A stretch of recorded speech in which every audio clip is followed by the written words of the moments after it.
Ton heure est venue. Ton heure est venue. Oh non, ne pleure pas, je t'en prie. Ah, si tu pleures, moi je pleure. Coucou, c'est Dored, bienvenue et merci d'être là. Et oui, les chemises sans manches existent toujours. Aujourd'hui, pour cette nouvelle petite recette de Noël, je me suis dit que j'allais te proposer un truc pas trop sucré ni trop gras pour une fois. Parce que ok, c'est Noël, mais quand même, si on peut limiter un peu la casse, on prend. Mais pour autant, très réconfortant et qui en plus fait plaisir à la conscience puisqu'on va dévorer une courge butternut. Courge butternut, bon bah, ça va. C'est pas... courge butternut. Voilà, donc velouté de butternut avec des petites châtaignes, des petits pains d'épices, du petit roquefort, des petites noix, Je te propose qu'on passe tout de suite à la liste des ingrédients qui composent ce doux velouté. Alors pour ce petit velouté de Noël, il va te falloir une courge. Moi j'ai pris une butternut parce que de toutes les courges, c'est vraiment ma préférée. Un petit peu sucré et tout, j'adore. Environ 80 g de châtaigne, 2-3 oignons, 80-100 g de roquefort, 30 centilitres de crème, 80-100 g de noix et environ 100 g de pain d'épices. Moi j'ai pris le pain d'épices que j'avais fait sur la chaîne. Je te mets le lien vers la vidéo quelque part. Une mini cuillère à café de curcuma. Moi je mets du curcuma dedans parce que je crois vachement à cette histoire de, tu sais, d'association des goûts par couleur. Tout ce qui est rouge fonctionne ensemble, tout ce qui est vert fonctionne ensemble. Là en l'occurrence tout ce qui est jaune fonctionne ensemble et je trouve ça trop vrai parce que là tu vois, curcuma, butternut, essaye, tu verras, c'est un délire. Et une demi-mini cuillère à café de 4 épices pour rester dans l'esprit de Noël. Ça, t'es pas obligé, mais parce que moi j'adore les épices. Et ben donc c'est parti. C'est parti. Donc là, toutes les pesées, c'est pour à peu près 3-4 assiettes à soupe. Ne va pas manger tout ça tout seul. Non, non, non, tu vas te rendre malade. Glouton, va. Ouah. Je crois que tout va bien. Every time I see you, I feel you, I feel you. Alors je vais commencer par éplucher et émincer les 3 oignons.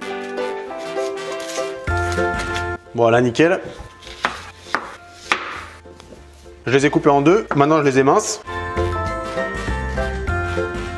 Et je vais les mettre dans une grosse casserole avec un petit peu d'huile d'olive et je vais les faire cuire tranquillou. Ah là là, quelle andouille! J'ai oublié de relancer la caméra. Mais en gros, ce que je te disais, c'est que pendant que les oignons suent, on s'occupe d'éplucher la butternut. Moi, j'aime bien l'éplucher au couteau, mais tu peux prendre un économe sans problème, hein. Pas de problème. Alors là, aucun problème. Ah non, pas de problème. Ah non, non, non, vraiment pas. Voilà, la butternut, elle est quasiment terminée. Faut juste la vider. Donc tu coupes en deux la partie ronde et avec une cuillère, tu racloutes. Ensuite, on va la tailler grossièrement.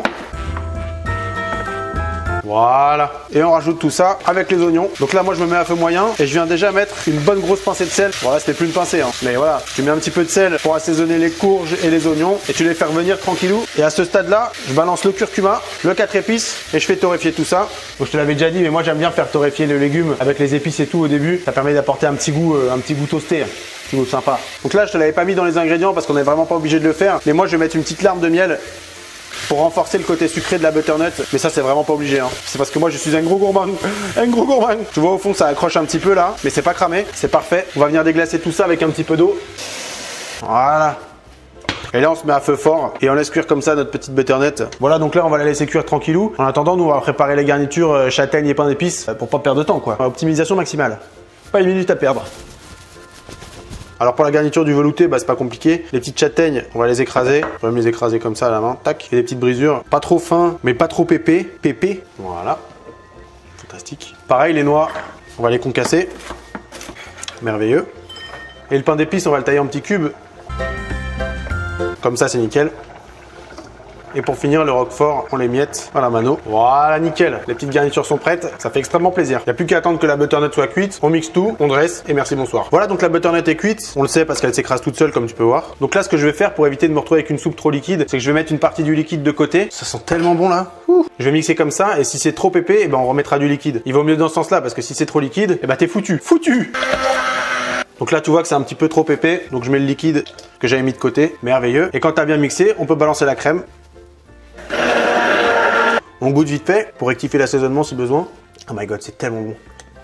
Ah ouais, et juste avant le dressage, on va venir sauter vite fait le pain d'épices pour qu'il soit un peu croustillant. Donc voilà, j'ai mis un petit peu d'huile dans la poêle, je mets le feu à fond. Voilà, en gros, dès que la poêle commence un peu à fumoter, on peut mettre les petits pains d'épices. Ça va être gourmand. Je suis trop content de manger ça. Ouais, en gros, on fait des petits croutons quoi. Voilà, merveilleux. Je les débarrasse et en gros, c'est en refroidissant qu'ils vont devenir croustillants. T'entends déjà? Splendide. On passe tout de suite au dressage.